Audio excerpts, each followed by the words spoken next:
数百名华人在巨港热情观看在北훈灯庙举行的中国戏曲表演，庆祝观音菩萨的诞辰。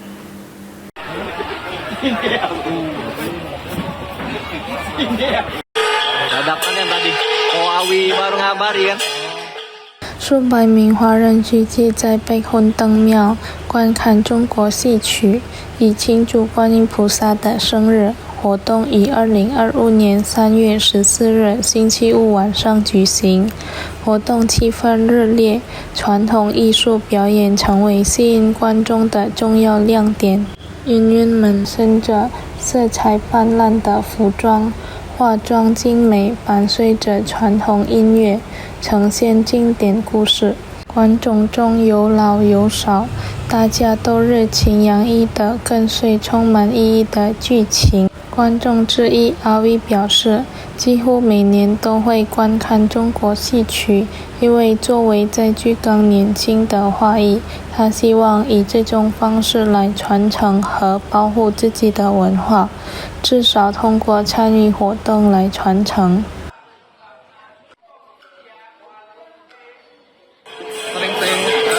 Sekali lah, kapan ada waktu saya datang.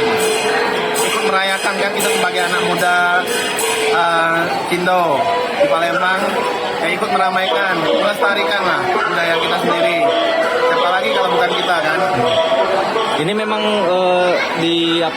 memperingati apa biasa kok? Ulang tahun Dewi Guanim. Setiap tahunnya berarti ini? Tahun kan ada 3 kali kan.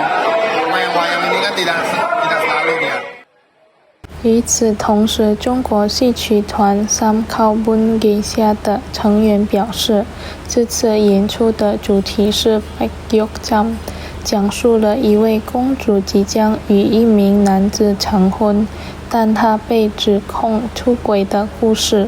另一个独特之处是，在这场中国戏曲中，表演们使用福建话进行交流。Kalau ini judulnya Pekok Cam, dia ceritanya seorang putri ingin nikah sama seorang pria, cuman dia dituduh selingkuh sama macomblang. Kalau kesulitan kita latihan nih apa aja nih kok? Kalau untuk kesulitan sih nggak ada, asal bisa bahasa Hokkien aja. Dan rutin rajin datang belajar bisa. Oh memang ini pakai bahasa Hokkien berarti ya? 这一活动证明了华人传统和文化在现代化的过程中仍然保持着活力，特别是在巨港市。Luffy Pal TV